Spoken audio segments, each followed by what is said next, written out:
Hi, we're Michiel and Leon from No Man's Land Bushcraft. Today we finished the large day hike and we found this nice campfire place. We're gonna set up camp here and do some cooking next. But first we wanted to show you a few of our fire methods that we took with us and give you a quick overview and show them how they are used. First we're gonna do the Bowdrill fire. Then we do flint and steel. We're gonna use a fire piston and use fat wood with a firesteel and use birch bark. I hope you will enjoy it. Okay, we're gonna start with the Bowdrill, the most popular amongst bushcrafters, but not the easiest one. With friction, I'm going to create sawdust in this notch, and it will heat up and form an ember. This ember I will collect in this piece of bark and transfer it to the bird's nest and hopefully blow it into flame.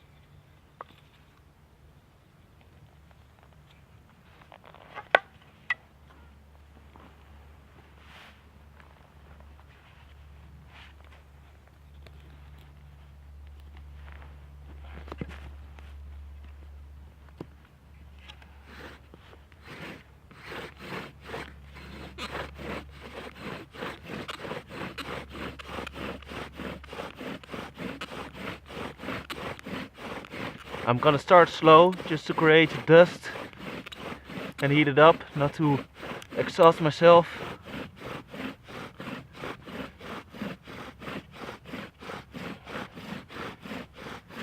When there's enough dust, I will increase the pressure and the speed to ignite it.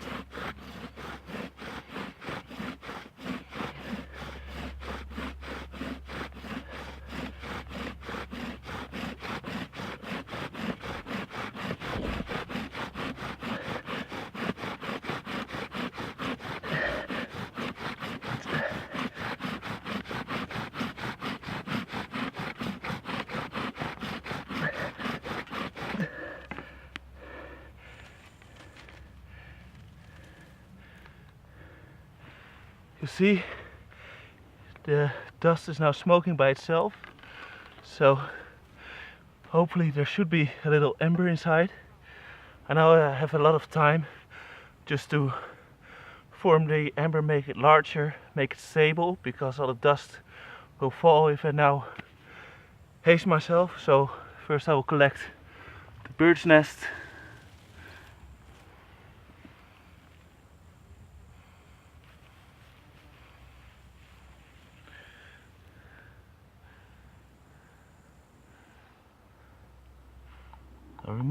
I will remove the board.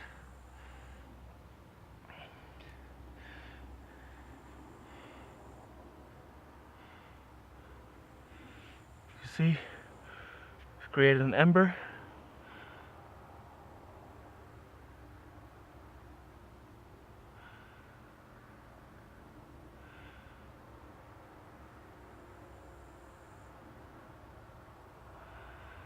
I will now transfer it to the bird nest.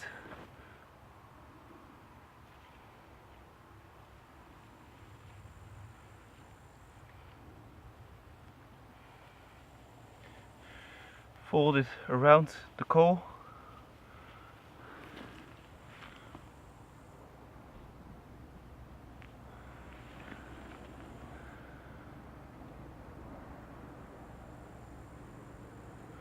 First blow very softly, let everything heat up.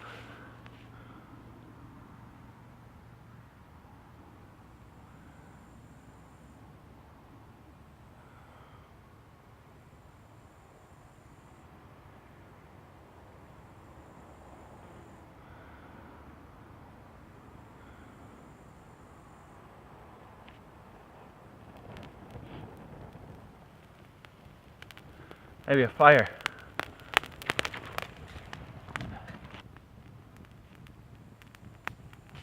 What we're going to do next is flint and steel, also very commonly known method. It was widely used across the world, everywhere, to make fire.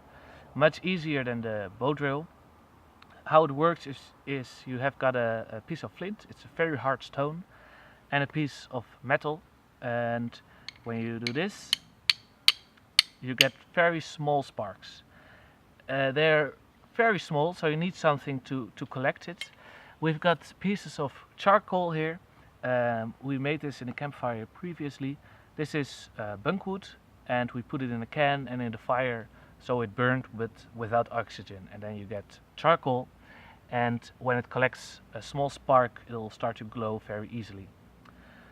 So let's try it. Oh yeah, this is a piece of metal we forged ourselves from leftover material from the knives we made ourselves. You can do it with your own knife. Use the flint on your knife, but it only works with carbon steel. So if you have a stainless knife, it won't work. As I said, it's very hard to control the sparks. So you have to be a bit lucky that the charcoal will that it will fall on the charcoal. So let's see if it works.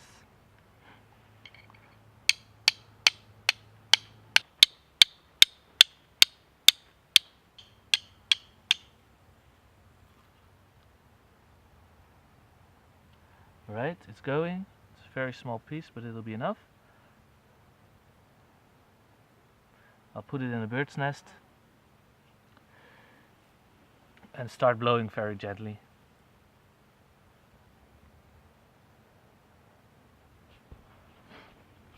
When I'm stopping to taking my breath, I will move it down, up and down, so the air will go through.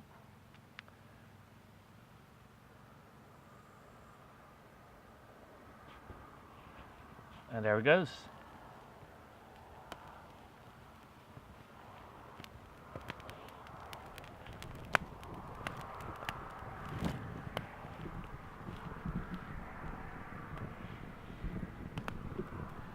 Okay, the next method we're going to try is the fire piston. This works totally different from the previous methods. We're not creating a spark, or we're not creating fire by friction. This one is a small device that compresses the air really tightly. It works like a diesel engine. Because the air is compressed so fast, it'll heat up and it'll ignite this small piece of char cloth I put here. Char cloth is a little different from charcoal, but it has the same principle. We made this one before. It's just an old t-shirt or something else, and you can put it in a can and put it in the fire, the same way charcoal works. And this one, it's not the easiest method. It wouldn't be my first choice, but it's just a fun way to make fire. It has been used in history. For example, in Asia, you can make it with bamboo, hollow bamboo. Okay, let's try it. So there's a little piece of char cloth here, and this is airtight. And you need to move very quickly, get it out very quickly, and hopefully it'll glow.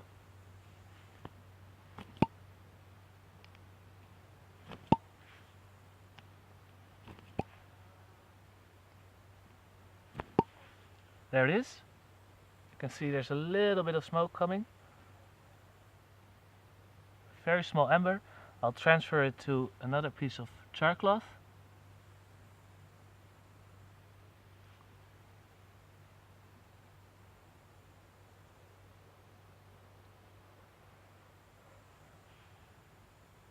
Right, and there we have it.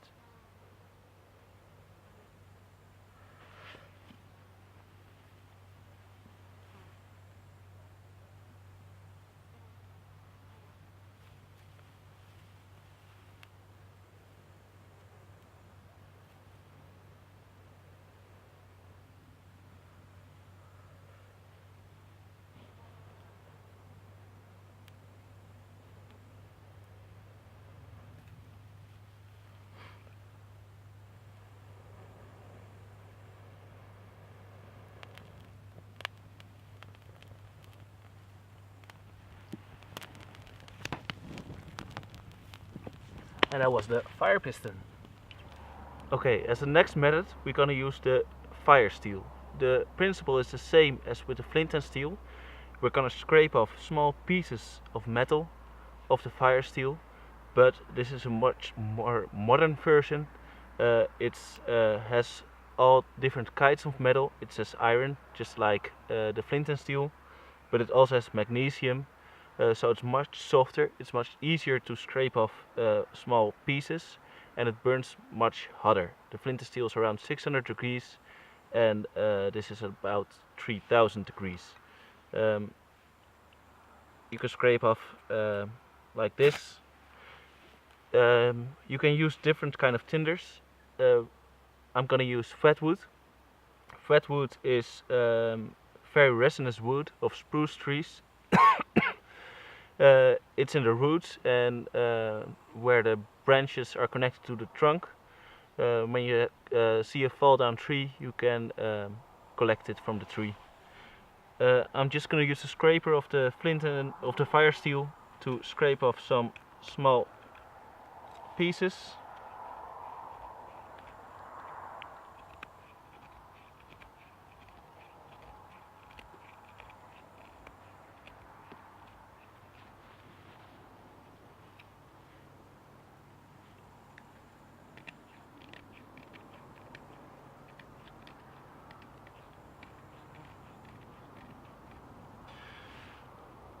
Because it has so much resin in it, it will even work when it's damp.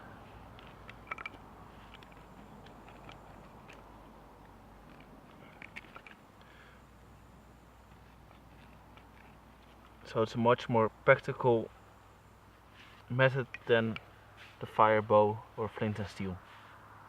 I'm gonna collect it to a small pile and throw sparks in it.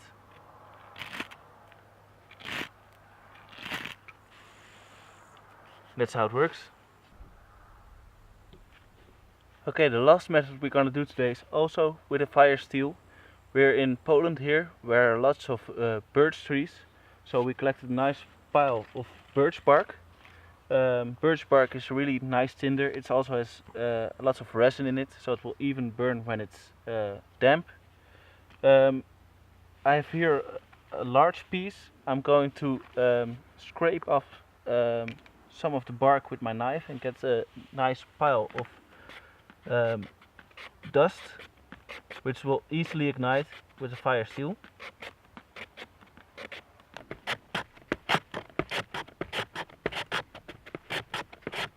There are lots of ways to use the firesteel.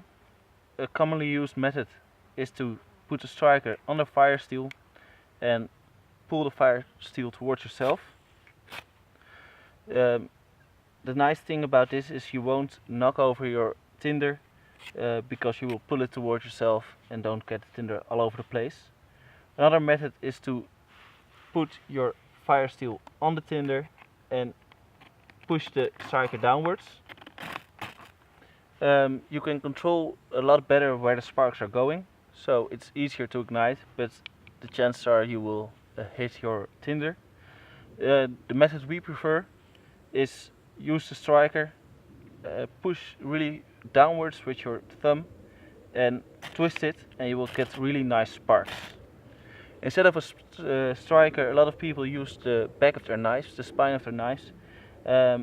We don't like it because this is much safer, it's much easier to control, and it's so little, it doesn't take any space in your backpack.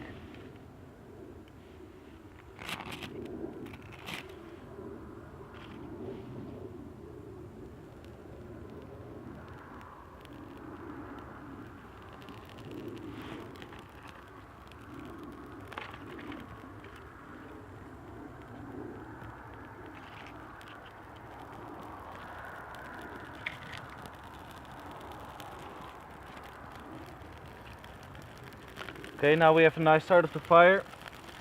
I will put on the kindling. We got this tip from MCQ Bushcraft. It's the fire triangle. We can control the amount of oxygen below to lift the kindling on top of the fire. And you see, it really helps to get it started.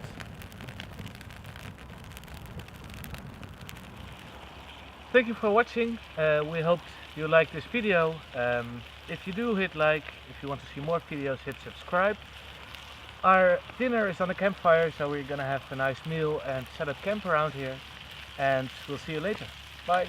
Thank you for watching. Bye.